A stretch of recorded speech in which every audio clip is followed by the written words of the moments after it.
Hey, so I'm going to show you two versions of the same kind of project that I made.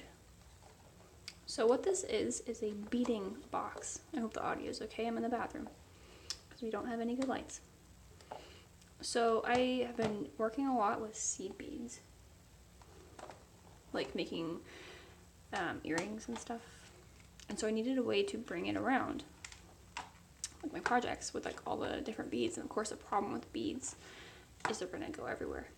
So I use this box. It's a pencil box, really pretty standard. I love them. So I decided to use this, and then I got a paint palette. You can see that I cut the sides off to get rid of this lip, and then made this. It has a groove so that you can then slide it on. It fits really nice and neat, and you can see that it's fairly tight. This is a piece of plastic from a peanut butter pretzel box from Publix, and it sits on this shelf, really nice and neat and flush to the lid, so it's not going anywhere. And these little posts keep this in place. This is a project tray where you would have the jewelry that is currently in progress, and it sits on the shelf right here. So this will, well, you can't really see, so it keeps it from moving. And the idea is you get this little stick it right in there, and of course there's storage under here for scissors and thread and whatever. Get this, put this right here, and you can get this and put it right, no. Why are you not staying? Okay, you can see there's a lot of flaws with this. I think that's how I intended it. You put that and then that, so it's like not exactly stable, and that also means that you need to expose every single bead that's in this palette, and that is not ideal. It's also not super easy to pack away because this has to be in the right spot. It has to be like right there, and then certain items that I'm going to show you didn't actually fit in this really cleanly. Like, you'd have to take them out in order to use this. So I thought there must be a better way to make this project because I really like the idea. It's also messy because I didn't completely formulate my thought before I started construction. I kept thinking of different things I could add to it.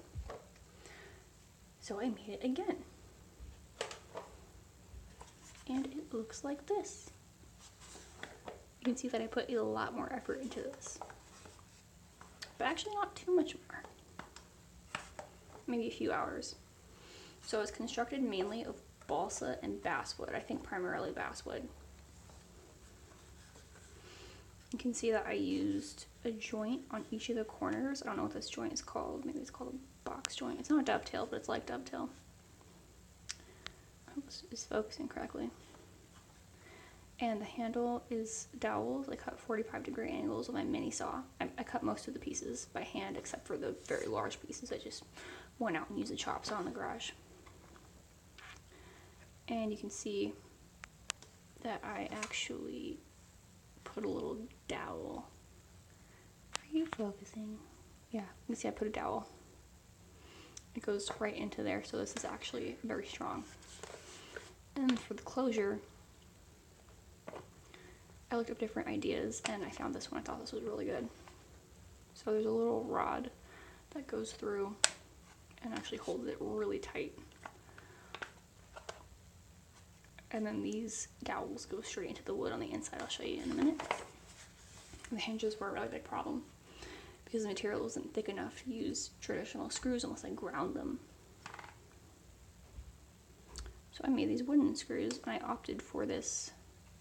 It's like 2 pieces instead of 3. Like usually this piece would come around and come down. And I figured it was pretty strong because they kind of hold each other in place and it's not going anywhere. And same concept, the dowels go through. Like, I glued these pieces on. I glued them all on before then putting the dowels in. So there's 2 forms of reinforcement, and there's a wire that goes through. It's really nice and smooth. It's definitely not perfect. It would have been better if I had some different tools. But I think I did pretty good considering what I got. I did hand cutting and sanding for the most part. And you open it up and you can see the dowels. The dowels go through into the handle and into that hardware, and the same thing for this. So you open it up and you're greeted with this tray, which has a little tiny handle. My idea was just to make this initially, but then I thought I might as well make the whole thing.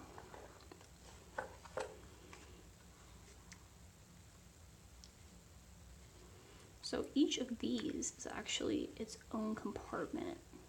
So I could just take the plastic out of the one that I'm going to be using and leave the other ones intact, so I only need to worry about a couple spilling. And it's also more stable because the bottom of this is round, obviously, so if I put it on a table it's going to slip around more, and I could also put some kind of rubber on the bottom here. So I can put it on a table, it's not going to move. It sits on a shelf that lines up almost exactly with this, which is the project tray. You can see that sits on this lower shelf. So when this is in place, it locks that in place completely, so nothing is going to be sliding around. And then I have a lot of storage in the bottom. I measured out the tallest item, which was this, to make sure that it would fit, and it does. And I just have some beads in there for an example. And this is a little box I made that inspired this. And that's just where I keep the links of thread that are too long to throw away. I can use them for something else. And of course, mini scissors. I think I would have, if I could do this again, I would probably take this off to put scissors. Maybe not though, because you don't really use scissors unless you're ending it. So yeah, there's the two sides. I love the felt. I thought I picked a pretty good color. So the bottom is lined with felt, and so is the project tray, which you just put a hole by the middle, right into place. And then I cut out the individual pieces of felt for this little handle. It fits together really nice and neat.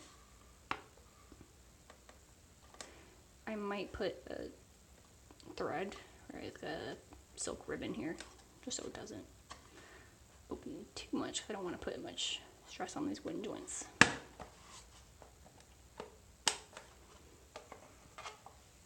And the handle is a good size to carry around. So, version number 1, version number 2. Which one do you like better? Okay, that's it. Bye.